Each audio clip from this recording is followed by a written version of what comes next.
Olá, eu sou o Gabriel Maia. Acompanhe mais um episódio do podcast da I4 Plataforma de Notícias. Falaremos a seguir sobre mães que adotaram uma nova filosofia de educação para seus filhos, a chamada educação respeitosa. Neste episódio você vai acompanhar a história de uma influencer que é mãe e tem conteúdo sobre o tema, e de uma mãe que faz parte de um grupo com outras mães que discutem sobre os ensinamentos e as experiências com a educação respeitosa.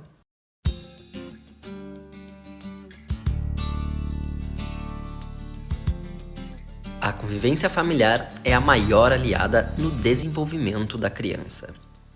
Aprender a ter independência e confiança em si mesmo é a base da educação respeitosa. Educação respeitosa ou educação positiva, como também é chamada e conhecida, né? Quando você então constrói um vínculo com as pessoas do seu convívio, com base no respeito, na colaboração, onde se analisa então todos os fatores neurológicos. Então, educação respeitosa, acho que o nome já deixa bem claro, mas é tu educar as crianças com respeito, entendendo que aquela criança, ela é uma pessoa, que ela tem vontades, indo contra esse pensamento que a educação tradicional carregava muito forte, de que a criança é um pedaço de gente.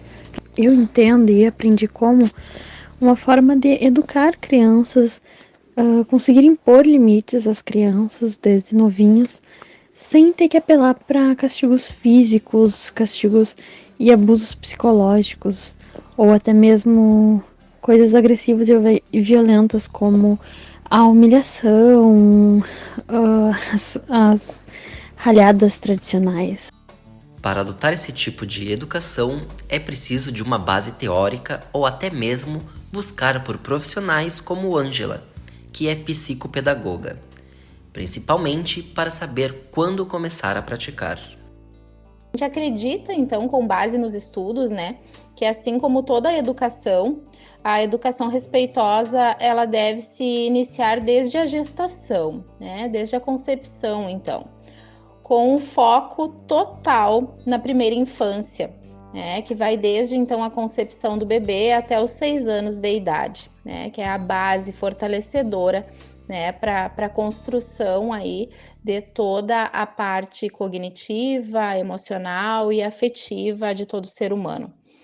Nesta fase da vida, então, as nossas conexões cerebrais, elas são criadas e elas são muito importantes, então, para todo o nosso processo de aprendizagem, né? E é somente nessa fase da vida que existe uma velocidade, né, muito grande dessas conexões.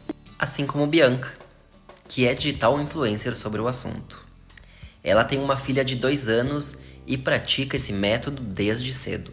Comecei a praticar educação respeitosa, que eu conheci, na verdade, foi quando a minha filha já tinha, acho que mais ou menos uns 7, 8 meses. Oi? Chinelo? Pega lá. Que eu conheci mesmo foi assim, eu tava pesquisando bastante coisa para a introdução alimentar dela. Quando ela tinha, assim, 5 meses, eu comecei a pesquisar. E aí eu conheci o método BLW, que é quando a criança se alimenta sozinha, tem autonomia para comer. E aí tu parte também do pressuposto de que tu não vai ficar forçando a criança a comer ou dar as comidas todas amassadas, dando na boca dela, mas tu entende que a criança ela tem um tempo para conhecer os alimentos, para manusear os alimentos, e que respeitar o tempo dela também faz parte da educação e do processo da introdução alimentar. E aí, quando eu comecei a pesquisar bastante sobre isso, eu conheci outras formas de educação, né? Que aí eu conheci o método Montessori, que é o que a gente usa para educar ela, é um método de educação também, e que o método Montessori ele foi um pouco precursor também na questão da educação respeitosa, porque a Maria Montessori ela falava sobre a questão de respeitar a criança, de enxergar a criança enquanto uma pessoa, enquanto ser humano. E aí, depois que eu conheci isso, que eu fui conhecendo também mais a fundo sobre educação respeitosa. E aí vem essa questão que muitas pessoas enxergam também, que para educar é preciso bater, né? E a educação respeitosa, ela combate isso. E a educação respeitosa vai além de deixar que a criança faça o que quiser, como alguns pensam. Então, essa é a grande diferença. O que a gente observa de progresso, de pontos muito positivos, né? Que é um dos verdadeiros objetivos, na verdade, que a educação respeitosa nos traz, que é preservar, então, as habilidades emocionais nas nossas crianças para que se tornem, né, futuramente adultos mais fortalecidos emocionalmente. E todas as pessoas que fazem parte desse convívio, né, elas fazem parte, elas podem, enfim, contribuir, né, com essa educação respeitosa, né? Todas as pessoas que acabam contribuindo de uma forma ou de outra para a educação e para o desenvolvimento deste ser, né, desta criança, elas podem participar deste processo. E eu acredito que a educação respeitosa tem muito a ver com isso, sabe? Com ela se sentir à vontade perto de nós. Porque a criança, ela confia muito nos cuidadores, confia muito nos pais. E aí, no momento em que tu agride o teu filho, ou que tu falta com respeito, tu fica gritando com ele na frente das outras pessoas, ou gritando com ele em qualquer lugar, tu vai ferindo também aquela criança, né? Tu vai deixando ela cada vez mais constrangida, e isso também acaba influenciando na forma como ela age em relação às pessoas. Além de conhecer o assunto e informar outras mães, Bianca também criou um grupo onde divide experiências com mães que adotaram a prática, como é o caso de Raíssa, que tem um filho de 1 ano de idade. Conheci pela internet, sendo bem sincera assim, antes mesmo de eu até pensar em ter ou saber que estava grávida, eu estava no Instagram e eventualmente apareciam, por causa de alguns perfis que eu seguia, apareciam vídeos que falavam sobre formas de ensinar crianças, as maneiras de ensinar as crianças, a importância de respeitar elas, do porquê a gente respeita pessoas adultas, mas não respeita as crianças da mesma forma. É muito bom ter pessoas com quem conversar sobre o assunto, pessoas que podem agregar com alguma ideia, com mais conhecimento com conhecimento além do que tu já sabe. E é isso, é muito bom. É importante pra sentir que tu não tá sozinha, que não é só tu que tá tentando. E trocar experiências para sentir um apoio, um conforto.